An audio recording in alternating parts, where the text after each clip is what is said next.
Students, today I will teach you prepositions. So as you know about the definition of the preposition. Prepositions are words which are placed before a noun. इसका मतलब क्या हुआ कि preposition जो word है वो किससे पहले लगाया जाता है? Noun से पहले लगाते हैं and it shows the relation with the other noun in a sentence. और वो किसका रिलेशन शो करता है? दूसरे नाउन का एक सेंटेंस में. जैसे फॉर एग्जाम्पल मैं आपको समझा रहा हूँ एक सेंटेंस से and you can understand with the example. आप एग्जाम्पल से इसको समझ जाएंगे. The bottle is on the table. जो बॉटल है वो किसके ऊपर है? टेबल पर है. तो अगर हम पूरा सेंटेंस देखें तो क्या लिखा हुआ है? द बॉटल, एक नाउन आया इज़, फिर इज़ का हमने यूज़ किया, फिर ऑन द टेबल. तो अगर आप इसमें समझेंगे तो आपको दिखाई देगा जो वर्ड ऑन है ON, ये एक प्रीपोजिशन है और ये प्रीपोजिशन किससे पहले लगाया गया है? टेबल से पहले. किससे पहले लगाया गया है? टेबल से. और टेबल क्या है? एक नाउन है. टेबल क्या है? एक नाउन. तो डिफिनेशन सही हो रही है ना. The prepositions are word which are positioned या प्लेस्ड बिफोर अ नाउन. तो नाउन से पहले लगा है, टेबल से पहले आपने ऑन का यूज़ किया है. और ये जो है ये नाउन, एक नाउन दूसरे नाउन के रिलेशन को भी बता रहा है कि टेबल कहाँ पर है, टेबल की पोजीशन क्या है. तो क्या टेबल और बॉटल दोनों एक दूसरे से नहीं जुड़ रहे हैं कि बॉटल की पोजीशन टेबल से क्या है? तो बॉटल की पोजीशन टेबल के ऊपर है. जैसे मान लो बॉटल है तो बॉटल किस जगह पर है? तो एक नाउन से दूसरे नाउन का रिलेशन भी बता दिया गया कि एक नाउन दूसरे नाउन की किस पोजीशन पर है. तो आई थिंक आप समझ में आ गया होगा. यहाँ पर बच्चे मैं आपको बता दूँ, यहाँ पर कुछ जो है बहुत ही वेल नोन प्रीपोजिशंस होते हैं, जो जानने वाले प्रीपोजिशन होते हैं. वो क्या होते हैं? On, beside and in. तो ये होता है position of noun. Position of noun मतलब अगर आप ऑन बोल रहे हैं तो किसी नाउन की पोजीशन किस जगह पर है. जैसे हम बोल दिए कि माई सेलफोन इज़ इन अलमीरा या कबर्ड. तो इसका मतलब क्या होगा कि मेरा सेलफोन जो है वो अलमारी के अंदर है. My pens are in my bag. तो मेरे पेन कहाँ हैं? बैग में है. तो जब नाउन की पोजीशन बनानी होती है तो बहुत से ऐसी कोई बात नहीं, ऑन है, इन है, ठीक है, और बिसाइड है. तो ऑन, इन और बिसाइड का अगर हमें एग्जाम्पल देना है तो हम कैसे बोलेंगे? जो पहला एग्जाम्पल था the bottle is on the table. पहला एग्जाम्पल क्या था? The bottle is on the table. Second अगर हम एग्जाम्पल देखें इन का, तो इन में बोल सकते हैं कि the students are in the classroom. आखिर बच्चे हैं, क्लास के अंदर हैं, तो बच्चे भी तो नाउन है और रूम भी नाउन है. तो एक नाउन का दूसरे नाउन से रिलेशन आ रहा है समझ में कि ये नाउन से मतलब जो बॉयज़ हैं, जो स्टूडेंट्स हैं, जो नाउन है वो दूसरे नाउन के किस जगह पर है? अंदर हैं, बाहर हैं, ऊपर हैं, नीचे हैं. तीसरा बोला गया है बिसाइड. बिसाइड मीन्स होता है बगल में. बिसाइड मीन्स क्या होता है? बगल में. जैसे देखो कुमकुम इज सिटिंग बिसाइड साक्षी. आया समझ में? जैसे बगल में, कोई किसी के बगल में, तो इस ये भी एक नाउन है, कुमकुम भी एक नाउन है, साक्षी भी एक नाउन है. तो कुमकुम जो है साक्षी के बगल में ही तो बैठी हुई हैं. तो अब दूसरा बच्चे, ये तो नाउन हमें समझ में आ गया. अब हम ले लेते हैं टाइम के लिए. 15 मिनट्स की वीडियो है, इसके बाद आप लोगों को जो है मैं समझा दूँगा उस तरह से, ठीक है. फॉर, टिल एंड बाय, ये टाइम के लिए होता है. टाइम हम यूज़ करते हैं, जैसे बोलते हैं कि मैं 7 बजे सुबह उठ जाता हूँ, ठीक है, 6:30 बजे तक फ्रेश सब हो जाता हूँ, 6 बजे तक एकदम कपड़ा वपड़ा पहन के तैयार, और 5:30 बजे तक एकदम ग्राउंड में पहुँच जाता हूँ और 5 बजे से मैच खेलना शुरू कर देता हूँ. हुआ ना टाइम? तो अगर आपको बोलना है कि मैं सुबह 5 बजे उठता हूँ तो कैसे बोलेंगे? I get up at 7 in the morning. यही बोलते हैं ना, I get up at 7 in the morning. तो ये क्या हुआ? आपका at आया या नहीं आया? आ गया टाइम के लिए. मेरे पापा शाम के 5 बजे तक आ जाएंगे, ठीक है, दिल्ली गए हैं घूमने के लिए, वहाँ से कुछ सामान वामान भी लेकर आएंगे, 5 बजे तक आ जाएंगे। इसका मतलब 5 बजे तक आ जाएंगे, मतलब ये टाइम है, मतलब 11 बजे, मतलब इससे ज़्यादा लेट नहीं होंगे, इतने बजे तक आ जाएंगे। ठीक है, तो फॉर भी होता है, टिल भी होता है, ये सब। टू एंड टूवर्ड्स ये होता है डायरेक्शन के लिए। टू एंड टूवर्ड्स किसके लिए होता है? डायरेक्शन के लिए। अच्छा एक बात बताओ, टू और टूवर्ड्स में अगर हमें दोनों यूज़ करना है, जैसे कि हम हैं आजमगढ़ में, सिधारी में हैं, अगर हम नरौली जा रहे हैं या हम नरौली की तरफ जा रहे हैं, दोनों में फ़र्क है। अगर हम नरौली जा रहे हैं तो हम बोलेंगे I am going to Narauli, क्योंकि नरौली एक अलग जगह हो गई। लेकिन अगर नरौली की तरफ जा रहे हैं, उस दिशा में जा रहे हैं, तब हम क्या बोलेंगे? I am going towards Narauli, मतलब नरौली की दिशा में जा रहे हैं, नरौली नहीं बल्कि हम तो कहीं और जा रहे हैं, लेकिन दिशा वही है, उधर ही से होकर जाएंगे। ठीक है, तो प्रीपोजिशन ऑफ टाइम भी होता है, preposition of position of noun भी होता है, मतलब एक नाउन से दूसरे नाउन की पोजीशन के लिए भी हम प्रीपोजिशन का यूज़ करते हैं या नहीं करते हैं? ऑन करते हैं, इन करते हैं, ऐड करते हैं। इसी तरह से हम टाइम के लिए भी प्रीपोजिशन का यूज़ करते हैं, और इसी तरह हम डायरेक्शन के लिए भी हम यूज़ करते हैं। यहाँ पे लेट्स प्रैक्टिस से इसको रहने देते हैं। Let's learn types of preposition of special relationship. Words that refer to place and position are known. देखो कोई वर्ड्स जो रिफ़र करता है प्लेस को या पोजीशन को।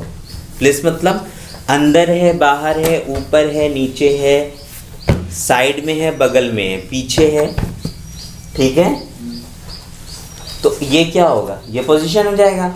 और प्लेस का मतलब क्या है? दिल्ली में है, मुंबई में है, गांव में है, शहर में है। आ रहा है समझ में? तो ये दोनों के लिए इसको बोलते हैं, दोनों का मिलाकर प्रीपोजिशन ऑफ स्पेशल बोला जाता है। किन दोनों को मिलाकर? पोजीशन को मिलाकर और प्लेस को मिलाकर। तो देखो इसमें कौन कौन से होते हैं? Such positions are on, in, inside, outside, up, next to, down, below, above, under, behind, in front of, beneath, beside, between, among, across, at the back of, at, near, over, upon, opposite, on the corner of and so on। इतने होते हैं। ठीक है बेटा, on जब भी कोई किसी चीज़ की सरफेस पर होता है। किस चीज़ पर होता है? सरफेस मतलब आपको पता है ना, किसी चीज़ की सतह है, जैसे बेंच के ऊपर हो गया, ठीक है, दीवार के ऊपर हो गया। जैसे कोई भी सामान किसी चीज़ के किसी एक सरफेस के ऊपर रखा हो तो हम क्या यूज़ करेंगे? ऑन। जैसे ऐसे समझ लो, जैसे अगर हम बोलेंगे कि my book is on my bag, तो इसका मतलब आपकी बुक आपके बैग के अंदर है या बैग के ऊपर है? इसका मतलब होगा कि बैग के ऊपर है, क्योंकि ऑन हमेशा किसके लिए होता है? किसी भी सरफेस के लिए होता है। तो इन किसके लिए होता है? जब कोई चीज़ चारों तरफ से पैक होती है। जैसे ये रूम है, क्लासरूम का एग्जाम्पल ले सकते हो, बैग का एग्जाम्पल ले सकते हो, फ्रिज का एग्जाम्पल ले सकते हो, अलमारी के।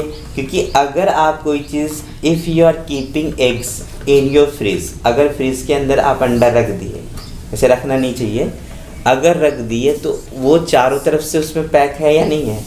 अगर आप रूम में हैं तो इनसाइड आउटसाइड है बच्चे। अप किसी भी चीज़ के ऊपर की जो पोजीशन होती है वो अप होता है। नेक्स्ट टू पास होता है, डाउन नीचे होता है। Below and above, below and above किसी चीज़ के जस्ट ऊपर या नीचे को कहते हैं। अंडर जो होता है वो किसी चीज़ के नीचे तो होता है, जैसे कोई चीज़ इन है और कोई चीज़ अंडर है, तो इन मतलब वो चारों साइड से उसके अंदर है, और अंडर का मतलब होता है सिर्फ ऊपर की साइड से। जैसे हम एग्जांपल आपको ऐसे समझाएं कि जैसे कि आपके घर एक बेड है आपका, और आपने बेड के नीचे जो है अपना शूज़ उतार दिया, तो ऊपर से तो बेड है लेकिन चारों तरफ से वो खुला हुआ है, ऐसा हम समझ सकते हैं इसको। या कोई एक बच्चा है, बारिश हो रही थी, वो क्या किया, एक पेड़ के नीचे खड़ा हो गया, तो ऊपर तो उसके शेल्टर है, ऊपर से तो ढका है, लेकिन चारों तरफ से खुला हुआ है, चार साइड से। तो इसलिए अंडर इसको बोलते हैं। और इन जो होता है, जैसे हम कहें कि I am in the room, तो इन द रूम मतलब हमारे ऊपर भी छत होती है, सीलिंग होती है, नीचे हमारा फर्श फ्लोर होता है और 4 साइड की वॉल होती है। भले ही एंट्री के लिए आपको जगह दी गई है, तो जब चारों ऊपर नीचे से पैक होता है तो इन हो जाता है। और सिर्फ एक तरफ से ऊपर और फिर नीचे, है ना, तो ये होता है हमारा अंडर। बिहाइंड मतलब स्टूडेंट्स होता है किसी भी चीज़ के पीछे, जैसे दरवाज़ा है, दरवाजे की कोई चीज़ पीछे है, वॉल है तो वॉल की कोई पीछे है। जैसे कभी कभी बचपन में क्या होते हैं, छोटे जो बच्चे होते हैं वो आइस पाइस खेलते हैं ना, तो आइस पाइस खेलते हुए वो किसके पीछे, पर्दे के पीछे छुप जाते हैं, तो वो भी बिहाइंड हो जाएगा। दीवार के पीछे छिप जाते हैं तो वो बिहाइंड हो जाता है। इन फ्रंट ऑफ का मतलब होता है सामने, जैसे बिहाइंड मीन्स पीछे होता है, उसी तरह इन फ्रंट ऑफ का मतलब सामने होता है। जैसे हम कहीं जा रहे हैं और हमारे सामने एक बिल्डिंग है, हमारे सामने क्या है, एक बिल्डिंग है, तो हम बोल सकते हैं ना, अब जैसे मान लो कि आपका स्कूल ले लेते हैं, क्रॉस वैली इंटरनेशनल स्कूल, आप अब अपने स्कूल के सामने खड़े हैं तो आप बोल सकते हैं कि I am in front of cross valley international school, ठीक है। अब ये हो जाता है फिर बीनीथ। बीनीथ जब कोई चीज़ किसी के नीचे दबी होती है। बिसाइड मतलब हमने अभी आपको पहले बताया था बगल में, जैसे आप हैं, आप अपने फ्रेंड के बगल में बैठते हैं या कोई किसी के बगल में खड़ा होता है, ठीक है। जैसे कि हिंदी के टीचर हैं, है ना, और हिंदी के टीचर जो हैं प्रिंसिपल साहब के बगल में खड़े हैं, तो बोल सकते हैं ना कि my. So students we can say that Anil sir is standing beside, बगल में हो गया, बिसाइड प्रिंसिपल सर। नेक्स्ट लिखा है बिटवीन। बिटवीन हमेशा दो लोगों के बारे में, जैसे आपको हम समझा दें, एक होता है अमंग और एक होता है बिटवीन, ठीक है। मेरे पास 10 रुपये थे, मैंने 2 लोगों में बांट दिए, ठीक है, तो बांट देते हैं अनुराग में और आनंद में। तो आई, है ना, distributed 10 rupees between Anurag and Anand, ठीक है। लेकिन अमन की क्या कहानी है, उसमें 2 लोग नहीं रहेंगे, उसमें सिर्फ प्लूरल रहेगा, ठीक है। तो बोल सकते हैं कि the head master distributed sweets among the students. तो स्टूडेंट्स तो 2 नहीं है ना, स्टूडेंट्स क्या हैं, सिर्फ हमारे प्लूरल हैं। इसी तरह बच्चे बिटवीन अमंग भी हमने बता दी। अक्रॉस, अक्रॉस मतलब होता है इस साइड से उस साइड, ठीक है, जैसे इस पार से उस पार। जब जैसे हम कोई काम करते हैं और उस काम में इस पार से उस पार आता है, जैसे देखिए अगर मैं आपको इसको समझाऊं तो ये क्या है, जैसे कि ये एक रोड है या ये एक नदी है, अगर मैं इसको तैर रहा हूँ, है ना, या चल के जा रहा हूँ, अगर नदी होगी तो चल कर जाऊँगा, रोड होगा तो तैर के जाऊँगा, ठीक है। तो मैं इसको बोल सकता हूँ ना कि I swim across the river. तो स्विम अक्रॉस द रिवर का मतलब ये होगा कि स्विम करके मैं इस जगह से, क्योंकि कभी भी कोई इंसान स्विम करेगा तो ज़मीन से ही पानी पर जाएगा और फिर पानी से निकल के फिर से ज़मीन पे आ जाएगा, तभी तो पार हुआ उसका। तो यही है ना कि I swim across the river, ठीक है। अब हम बोलेंगे there is a shop across the road, मतलब रोड के आपको उस पार जाना पड़ेगा। आगे है नियर है, ओवर है, अपॉन है, ये मैं आपको समझाऊंगा आगे। कुछ एग्जांपल्स दिए हैं बच्चों यहाँ पर। Meet me at the bus stop. Working place के लिए हमने क्या बोला था, at school, at bus stop, at railway station. बताए हैं आपको कभी भी कि जो वर्किंग प्लेस होती है या छोटी मोटी जगह होती है, जैसे कि छोटे मोटे गाँव, जैसे at Sathiyaon, at Sidhari, at Raidopur, ठीक है, at bus station, at movie theatre, at school. तो किन किन जगहों के लिए होता है, छोटी जगहों के लिए होता है या फिर वर्क प्लेस के लिए होता है। छोटे मोटे गाँव के लिए या फिर वर्क प्लेस के लिए होता है। The boy standing beside the red car is my brother. Standing beside में तो समझ रहे हो ना कि ये जो होता है आपका बगल में होता है। Bromine lies between chlorine and iodine. देखिए दो बोला गया है तो क्लोरीन एंड आयोडीन, 2 के बीच में। Everyone is waiting inside the dormitory, he works under my supervision. यहाँ पे अंडर का मतलब होता है कमांड की बात हो रही है। फिर यह है लुक बिहाइंड यू, पीछे अपने देखो। The car is park near the shop just round the corner. He sat down on the floor, floor का मतलब फ्लोर तो खुद ही एक सतह होती है, एक सरफेस होता है, इसलिए ऑन का यूज़ किया है। There was a huge fountain in front of the hotel, ये मैंने आपको बताया था कि अगर है तो ये फाउंटेन क्या है, होटल के जस्ट सामने है। ठीक है, आगे है the bird perch on the corner of the bench, तो बेंच भी एक सरफेस होती है, अगर वो चिड़िया वहाँ बैठेगी तो ऑन हो जाएगा। Well students, have a good day.